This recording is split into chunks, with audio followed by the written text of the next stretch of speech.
यसुदे यसुदे। सबको जय मसीह की। स्वागत है आपका प्रोग्राम गवाह यीशु में। जिस तरह बाइबल में यिर्मयाह उसका पहला अध्याय उसकी 5 आयत में लिखा है कि गर्भ में रचने से पहले मैंने तुझ पर चित्त लगाया, उत्पन्न होने से पहले मैंने तेरा अभिषेक किया, मैंने तुझे जातियों का भविष्यद्वक्ता ठहराया।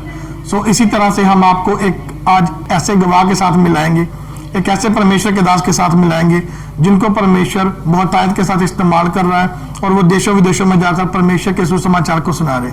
आइए हम मिलेंगे परमेश्वर के दास प्रोफेट मार्वी इजराइल जी के साथ। जय मसीह की प्रोफेट जी। जय मसीह की। प्रोफेट जी स्वागत है आपका प्रोग्राम गवाह यीशु में। ये मेरे लिए एक आदर की बात है, इसकी मैं सराहना करता हूँ। प्रोफेट जी सबसे पहले हम ये जानना चाहते हैं, हम चाहते हैं कि आप दर्शकों को अपना इंट्रोडक्शन दीजिए कि आप कहाँ के रहने वाले हैं और किस तरह से सेवकाई कर रहे हैं। जय मसीह की। मेरा नाम मार्वी इजराइल है, मेरी सेवकाई जिम्बाब्वे में है। प्रोफेट जी हम ये जानना चाहते हैं कि मसीह में आने से पहले जो आपकी लाइफ थी वो कैसी थी। हम कह सकते हैं कि जो भविष्यवक्ता है वो जन्म से ही भविष्यवक्ता है। यिर्मयाह की किताब 1 अध्याय वचन 5 में लिखा है, प्रभु ने यिर्मयाह से कहा। प्रभु असल में यिर्मयाह को मिनिस्ट्री के लिए बुला रहा था, पर यिर्मयाह प्रभु को अपनी उम्र का बहाना दे रहा था। प्रभु ने यिर्मयाह से कहा, प्रभु ने यिर्मयाह को याद दिलाया कि मैंने तुझे तेरी माता के गर्भ से ही जानता हूं और मैंने तुझे जातियों का भविष्यवक्ता ठहराया है। जो भविष्यवक्ता है वो जन्म ही से भविष्यवक्ता है। मेरी बुलाहट से पहले और अपना जीवन प्रभु को देने से पहले मैं एक शरारती लड़का था। मैं एक अलग जिंदगी जी रहा था। मैंने बहुत कुछ किया, मैंने हर चीज का अनुभव किया। पौलुस की तरह बाइबल कहती है कि पौलुस के पौलुस बनने से पहले वह मसीह लोगों को मारता था। प्रभु के साथ एनकाउंटर होने से पहले वह अपनी मर्जी से अपनी जीवन को जी रहा था। प्रभु को जानने से पहले, प्रभु के बुलाने से पहले मसीह के लोगों को तंग करता था। और जब वह यीशु मसीह से मिला, प्रभु की ज्योति उसके जीवन पर चमकी और उसमें बदलावट होना शुरू हो गया और वह पौलुस बना। तो मसीह से मिलने से पहले, मसीह के साथ एनकाउंटर होने से पहले, प्रभु को जानने से पहले मैं एक शरारती लड़का था और एक अलग जीवन जी रहा था। मैंने हर चीज का अनुभव किया।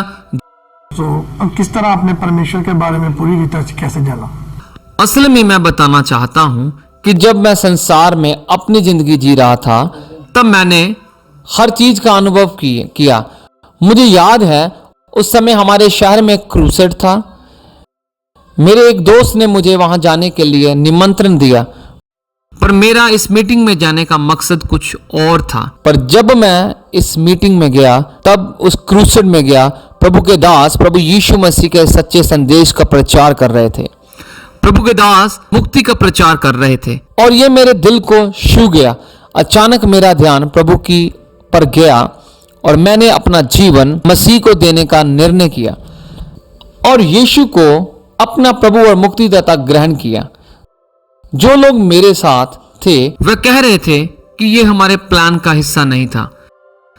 प्रभु महान है। फिर मैंने 2012 में तौबा की और यीशु को अपना प्रभु और मुक्तिदाता ग्रहण किया। प्रोफेट जी हम जानना चाहते हैं किस तरह आपने अपनी बुलाहट को कैसे पहचाना और कैसे आपने इसकी शुरुआत की, वर्क कैसे किया इस पे? तो प्रभु को ग्रहण करने के बाद मैंने प्रेयर मीटिंग्स में जाना शुरू कर दिया। उस समय मुझे याद था कि मैं अपनी स्टडी कर रहा था। मुझे प्रार्थना में कौन लेकर गया, किस चीज ने मुझे धक्का दिया, वह था मेरी स्टडी में फेल होने का डर। इसी ख्याल के कारण मैं यीशु के करीब चला गया। इसने मेरी मदद की इस डर से बाहर आने में। उस समय मैं समझ गया था कि प्रभु मेरे जीवन में कुछ बड़ा करने जा रहे हैं। प्रभु आपको इस्तेमाल करने से पहले आपको दूसरों से अलग करता है। तो मुझे याद है कि मैं अपने दोस्तों से अलग हो गया था और अपनी स्टडी पर ध्यान देने की कोशिश कर रहा था और प्रभु पर भी। उस समय के दौरान जब मैं अपना ध्यान प्रभु की ओर लगा रहा था, मैं बहुत प्रार्थना करता था और अपने आप को प्रभु के सामने समर्पित करता था। मुझे याद है कि मैंने उस समय 7 दिन और 7 रात के रोजे रखे हुए थे। मुझे याद है कि मेरे लास्ट उपवास और प्रार्थना के दिन मेरे साथ कुछ अजीब हुआ। 2 स्वर्गदूत मुझे दिखे। प्रभु ने उन दूतों को भेजा। उन्होंने कुछ शब्द बोले। मैं बहुत ही डरता था। मैं डर में जी रहा था और अपने आप को कहता था कि अपने उद्देश्यों को पूरा करने के बाद और उन्हें प्राप्त करने के बाद मैं इस प्रार्थना को बंद कर दूंगा। पर मुझे याद है मेरे उपवास का जो अंतिम दिन था, मैं अपने आप को प्रभु के लहू के नीचे छिपा रहा था। तभी मेरा सामना प्रभु के 2 दूतों के साथ हुआ। उन्होंने मुझसे कहा कि प्रभु कहता है कि तू मेरा दास है, तू मत डर। तू मेरा दास है, तू मत डर। मैं तुझे बुला रहा हूं कि तू मेरा सुसमाचार लेकर जाए। मैं तुझे बुला रहा हूं कि तू मेरे सुसमाचार का प्रचार करे बिना किसी समझौते के। मैं तुझे बुला रहा हूं जातियों का भविष्यवक्ता होने के लिए। जीवते प्रभु के आत्मा ने ऐसा कहा। सो मुझे याद है उस रात ऐसा अनुभव होने के बाद मुझे याद है मैं कुछ चर्चेस में गया और बहुत कुछ अनुभव किया। कुछ समय के बाद प्रभु ने मुझसे कहा कि ये एक सही समय कि तू एक चर्च को चला। फिर मैंने अपनी सेवकाई को 2014 में शुरू की। प्रोफेसर जी, जिस तरह हम देखते हैं कि जैसे इंडिया में जो क्रिश्चियनिटी जैसे बढ़ रही है, तो उसके दौरान वैसे विरोध भी होता है। तो हम ये जानना चाहते हैं कि आपके उधर जिम्बाब्वे में जब आप सेवकाई के लिए जब आप निकलते हैं या सेवकाई करते हैं, तो क्या उधर भी आपके विरोध होता है कुछ धर्म परिवर्तन को लेकर? असल में जो जिम्बाब्वे देश है, हम सौभाग्यशाली हैं कि वह एक क्रिश्चियन एक राष्ट्र है। जिम्बाब्वे के लोग प्रभु को प्यार करते हैं। उन्होंने यीशु को ग्रहण किया। वह यीशु के नाम को अच्छी तरह जानते हैं। तो मेरी ये प्रार्थना है कि प्रभु की बेदारी पूरे भारत में फैले और मेरी ये प्रार्थना है कि प्रभु भारत के लोगों के दिलों को छुए। मेरी ये प्रार्थना है कि प्रभु भारत के जो मसीही लोगों को शक्ति दे और उन्हें साहस दे कि वह बिना किसी समझौते के प्रभु का प्रचार करते रहें। तो प्रोफेसर जी, हम ये जानना चाहते हैं कि बहुत सारे लोगों के मतलब दिलों में ये सवाल है कि जब वो मसीह में नए नए आते हैं तो उनको होता है कि हम अपनी बुलाहट को कैसे जाने, मैं कैसे अपनी बुलाहट को पहचान सकता हूँ? तो आप इसके बारे में उन लोगों के लिए थोड़ा सा बताएंगे। एक बात मैं आपको बताना चाहता हूं कि आपका सबसे बड़ा मिरेकल आपकी मुक्ति है। साल्वेशन ही आपका सबसे बड़ा चमत्कार है। अपनी मुक्ति को ग्रहण करने के बाद आपको अपना रिश्ता मसीह के साथ कायम करना पड़ेगा। यीशु ऐसे लोगों को पसंद करते हैं जो उसके साथ अपना रिश्ता स्थापित करने के लिए तैयार होते हैं। यीशु ऐसे लोगों को पसंद करते हैं जो उसके साथ चलने के लिए तैयार हैं। वह उन लोगों को पसंद नहीं करता जो सिर्फ आशीषें चाहते हैं। मसीह आपके साथ रिश्ता स्थापित करना चाहते हैं। बाइबल कहती है कि पहले उसके धर्म और राज्य की खोज करो, तब उसकी धार्मिकता आपके जीवन में आएगी। जब आप अपना रिश्ता यीशु के साथ कायम कर लेते हैं, फिर वह आपकी मदद करता है। फिर वह तब आपको पता चलता है कि आप कौन हो।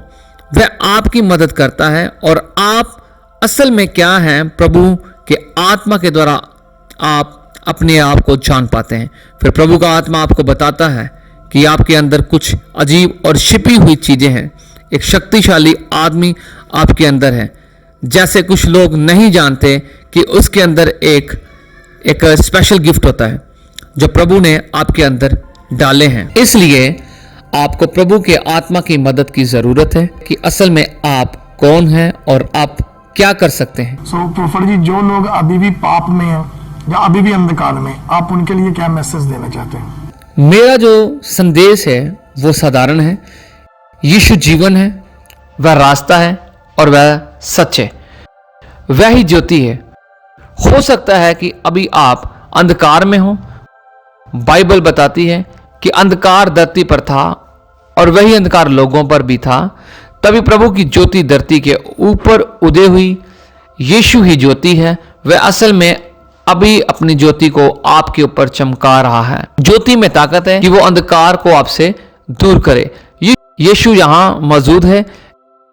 यीशु आपको बहुत प्यार करता है। उसने अपने जीवन को देके आपको बचाया। वह पापियों के लिए मरा। बाइबल कहती है कि यीशु आए ही पापियों के लिए, वह धर्मियों के लिए नहीं आए। वह चर्च के लिए नहीं आए। वह चर्च के लिए नहीं मरे। वह जो भटके हुए हैं उनके लिए वो आए हैं। याद रखें, मैं और आप पहले प्रभु के प्लान में नहीं थे, लेकिन जब यीशु मरा उसने हमें अडॉप्ट कर लिया। यीशु अभी इस समय बुला रहे हैं, ये अब आपके ऊपर है। यीशु पहले खटखटाता और ये आपके ऊपर है कि आप अपना दिल खोलें। यीशु अभी भी आपके दिल का दरवाजा खटखटा रहा है। ये आप पर निर्भर है कि आप अपना व्यक्तिगत फैसला लें ताकि वह आपके जीवन में आ सके। अभी ये आपका फैसला है कि आप यीशु को आने दें और उसे अपना प्रभु और मुक्तिदाता ग्रहण करें। उसने कहा, मेरे पास आओ जो भी बोझ के नीचे हैं। बाइबल भी कहती है कि जो मसीह में हैं अब उन पर दंड की आज्ञा नहीं है। जब आप यीशु पर विश्वास करने लगते हैं तब आपके हालात बदल जाते हैं। अब आपके ऊपर कोई भी दंड नहीं, पर यीशु अब आप में है। आपका जो पास्ट है वो बीत गया है, अब आपको पीछे जाने की जरूरत नहीं है। तो प्रोफेट जी, हम आपका बहुत बहुत धन्यवाद करते हैं कि आपने अपना कीमती समय दिया। आमीन आमीन। हमने प्रभु के नाम को आशीषित किया, हमने उसकी बहुत महिमा की। धन्यवाद, आपने ये मौका और ये समय दिया, आपका बहुत धन्यवाद। प्रभु आपको आशीष दे, यीशु के नाम में आमीन। God bless you. तो जिस तरह आपने देखा कि कैसे परमेश्वर इनके जीवन में काम किया और आज ये परमेश्वर के सुसमाचार को बहुतायत के साथ सुना रहे हैं और लाखों हजारों रूहों को बचा रहे हैं। मेरा विश्वास है इस बड़ी गवाही के द्वारा परमेश्वर आपके जीवन में एक बड़ा बदलाव लेकर आएगा। सबको जय मसीह की। तो मेरे प्रिय भाई बहनों, अभी आपने एक बहुत बड़ी अद्भुत गवाही को सुना। तो मेरा विश्वास है इस अद्भुत गवाही के द्वारा परमेश्वर आपके जीवनों में 100 गुना फलों को लेकर आएगा। आप इस गवाही को अपने दोस्तों के साथ और फैमिली मेम्बर्स के साथ शेयर ज़रूर करें ताकि वो भी जान सके कि परमेश्वर कैसे लोगों के जीवन में अद्भुत काम कर रहा है। तो आप हमारे चैनल गवाह यीशु को सब्सक्राइब ज़रूर कर लें ताकि आने वाले दिनों में आप परमेश्वर के और गवाहों के साथ मिल सकें। अगर आप भी अपनी टेस्टिमनी हमारे साथ शेयर करना चाहते हैं तो नीचे आपको एक ईमेल आईडी दिखाई दे रही होगी, आप उस ईमेल आईडी पर अपनी डिटेल्स को शेयर कर दें, हम आपसे कांटेक्ट ज़रूर करेंगे। तो मेरा विश्वास है परमेश्वर आपके जीवनों को सेम नहीं रहने देगा। God bless you all. सभी को जय मसीह की।